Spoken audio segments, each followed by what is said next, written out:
Ito, Jollibee Wow Balloon. Sino nakalaro na sa inyo doon? Wala pa? So ngayon, bibigyan kayo ni Kuya Kay ng mga player number. Okay? So Kuya Kay, bigyan mo muna sila ng player number. Player number. Okay, so ngayon, taas na po ang kamay ni player number 3. Nasa si player number 3? Player number 4. Player number 1. Player number 2, player number 5. Okay, so ngayon, kompleto ng ating player number. Then ngayon, paano ba nilalaro ang Jollibee Wow Balloon? Ganito lang yan. Pag tinawag ko ang player number niya, for example, player number 1, ilalagay lang sa ilalim ng kita. Si player number 1 muna. Then tatakbo ang patalo dito. Ayan. Then i-spell ang word na wow. W. Oh, W. Then susunod, iikot sa buwan, iikot sa buwan. Then gagawin ang 5 set. Ready? 1, 2, 3, 4. Shampoo. Then pass to the next player. Diba? Napakadali lang yan. Oh, ulitin natin ito lang eh. Ulitin natin. Ganito lang yan. Pag sinabi ko player number 1. Yan, takbo. So, number 1. W. Oh, W. Ikot sa buwan, ikot sa buwan. Then ang 5 set. Ready? 1, 2, 3, 4. Shampoo. Pass to the next player. Diba?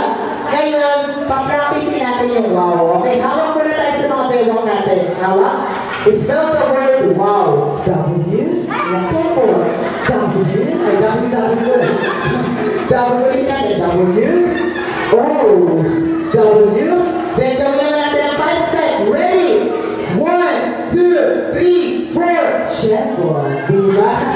Okay, so ready? Let's play. Jollibee Wow Balloon. Wala pa. Ayan, so paano ba tayo magkakapuntos dito pala? Nakalimutan ko. Paano tayo magkakapuntos? Si player number 5, pagkatapos yung magawa ang 5 set, papaputukin yung balloon. Okay? So player number 5 lang ang magpapaputok ng logo. Okay? Pagkatapos nyo ang 5 set. Okay? So ngayon, pagkatapos mo gawin ang 5 set, papaputukin mo ang balloons dito sa harapan. Okay? So ngayon, ready? Oh, ready pa lang. Excited si Mami. Oh, taas mo na mga logo. Ready? Good! Huwag pa lang. Excited. Ready? 1, 2, 3, and! Wala pa na. End pa lang eh. Wala pa. Ready? Set! Wala pa. Set pa lang. Excited eh. Masyado. Ready? 1! Wala pa. Sabi ka. 2, 3, go! Bilis ako. Takbo. Sa luwag. Takbo. Bilis ako.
Ingat. Ayan, so ngayon, maglalaro tayo ngayon ng basketball. Ayan, so Lola Beth, halika mo na dito. Ayan, so Lola Beth, balik mo na doon. Okay, iinom lang daw ng tubig. Ayan. Okay, so ngayon, recap tayo sa mga player number natin. Taas nga po ulit ang kamay ni player number 4. 4. Ayan, balikan na. Player number 4. Number 3 kasi bakit ang kamay tangan? Ayan. Player number 2. Player number 5. Player number 1. Player number 3. Okay, so meron na tayo mga player number. For example, si Kuya Ken ang player number 6. Pag tinawag mo ang player number 6, tatakbo kayo dito na lang bola. Kung sino player number na tatawagin ko, pupunta kayo dito. Then pag sinabi ko, exhibition, talon, ikot, syambol, at poncho, ayan. Kaya niya yan. Then pag sinabi ko, pass to player number 3. Si player number 3 naman, or considered player number ang tatawagin ko ang pumunta dito sa harapan. Okay? So ngayon, paano ba tayo makakapunta sa game na to? Pag narinig nyo ang magic word na shoot that ball, ayan, pag narinig ang shoot that ball, ilalagay nyo lang dito yung cup dito sa ulan. Okay? So ngayon, first to make 2 points tayo dito. Okay? So ngayon, bago tayo mag-decide ng ating game, mag-isip muna kayo ng pangalan ng grupo nyo. Mag-isip kayo ng pangalan. Basta kakaiba, kailangan maganda at kakaiba ang pangalan ng grupo nyo. Okay, so meron na may naisip? May naisip na ba? Meron ang pangalan ng grupo nito. Ayan, ang grupo ng wala pa. Heartbeats, at doon na talaga ng mga to. Kaya na pangalan nyo?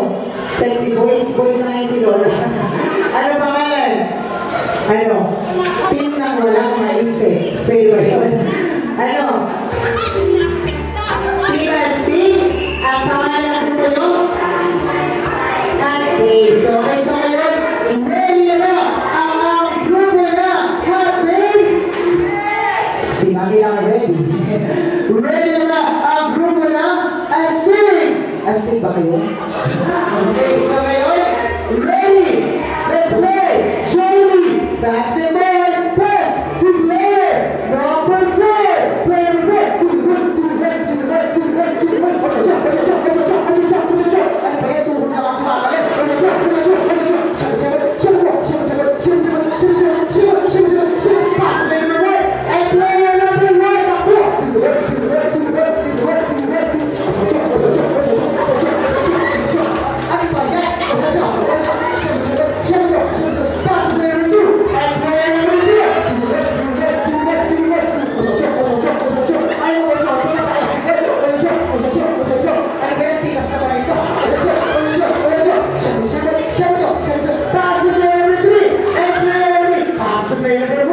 Player number 1, player number 1.